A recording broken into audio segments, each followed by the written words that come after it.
आज आप मेरे यानी कि सिया घोष की आवाज में सुनने वाले हैं शर्मिष्ठा मजुमदार उर्फ नुपुर जी की लिखी हुई अभिमान। ये एक बंगाली कहानी है जिसे आप सुनने वाले हैं हिंदी में। शुरू होने जा रहा है अभिमान। अरे मैं क्या कह रही हूँ, अगर जाना चाहती है तो जाने दो ना, क्यों उसे बार बार रोक रहे हो।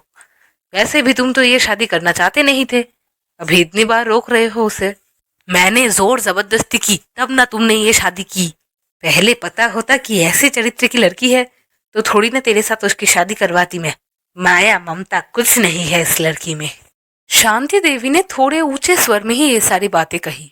अभी भी तुआ का ऑफिस से घर लौटने का समय नहीं हुआ, इसलिए समय का सदुपयोग करके जितना हो सके लड़के के सामने बोल रही है शांति देवी।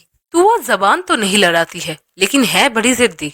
ये बात शांति देवी को पता है, इसलिए उसके आने से पहले जितना हो सके लड़के के दिमाग में सुविचार डाल रही है वो।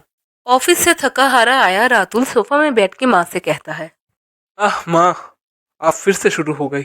चमगादड़ की तरह झूलते झूलते ऑफिस से घर आता हूँ। ये सब बोलने का समय है अभी?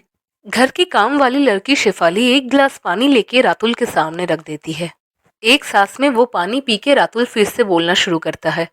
तू अभी तक घर नहीं लौटी? त्योहार के समय में इतना भीड़ रहता है कि घर लौटना भी एक जंग लगता है। उफ। शेफाली ना में जवाब देके अपने काम में चली जाती है। मैं कुछ कहूंगी तो अब तू गुस्सा करेगा, और ये तू ही शादी के पहले कितनी नौटंकी की। नहीं माँ, शादी नहीं करनी अभी, फलाना ढिमकाना। हाँ, गुस्से में ये सारी बातें कहते कहते शांति देवी अपने कमरे में चली जाती है। दत्तप्रिय बाबू तभी भी चुपचाप टीवी देख रहे थे। कान तो उनके खुले थे, पर कलेश के डर से कभी भी कुछ नहीं कहते वो। शांति जी के अपने कमरे में जाते ही दत्तप्रिय बाबू शेफाली को बुला के छुप छुप के कहते हैं, सुन, तो अब चाय ला।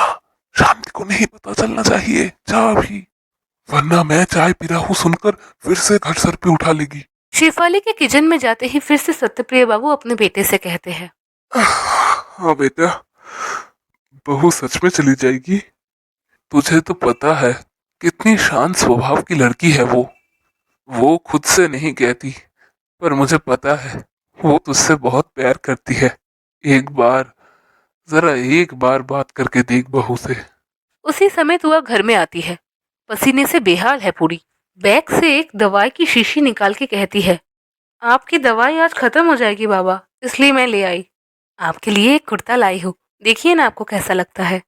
मेरे जाने के बाद भी मैं हर साल आपके लिए कपड़े खरीदूंगी, आप लेंगे ना बाबा। अभी तक तो रातुल चुपचाप अपनी चाय पी रहा था।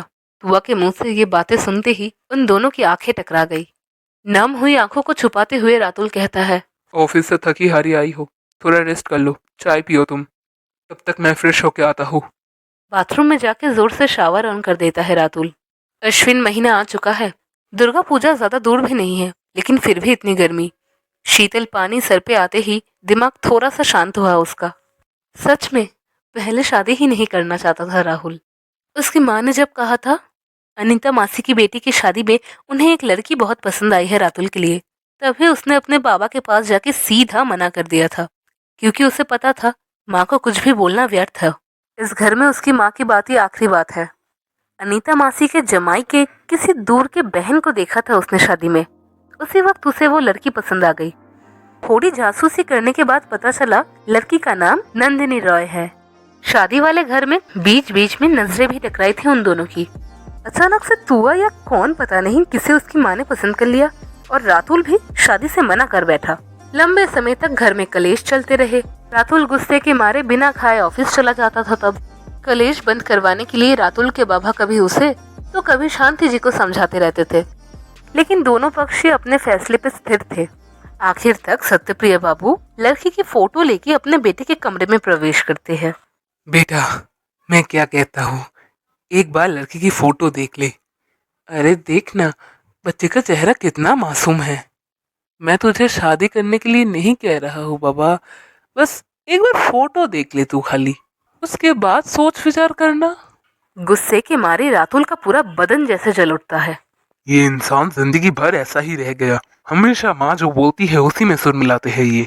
सत्यप्रिय बाबू समझ पाते हैं कि रातुल अभी बहुत गुस्से में है, इसलिए बात को ज्यादा आगे ना बढ़ाते हुए वो फोटो को बेड पे रखकर बाहर निकल आते हैं। वो तस्वीर को बेड पे रख के बाहर निकल आते हैं।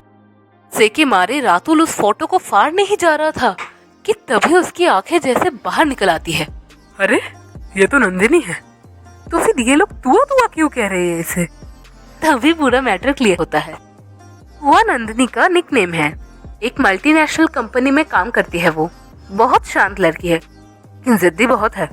हालांकि वो पता चला था शादी के बाद। भी शादी में और कोई बाधा नहीं आई। वो माँ का अच्छा बेटा बनकर शादी के मंडप पे जाके बैठ जाता है।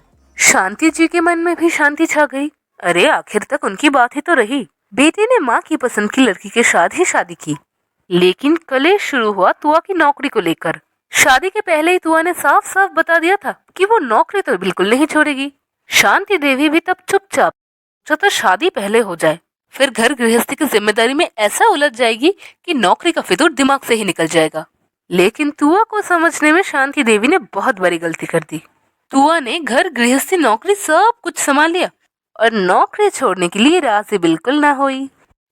उतने दिनों में तो रातुल भी समझ गया था तुआ बहुत शांत किस्म की लड़की है, लेकिन एक बार अपनी जिद पे अड़ जाए तो उसके सिद्धांतों को हिलाना बड़ा ही मुश्किल है।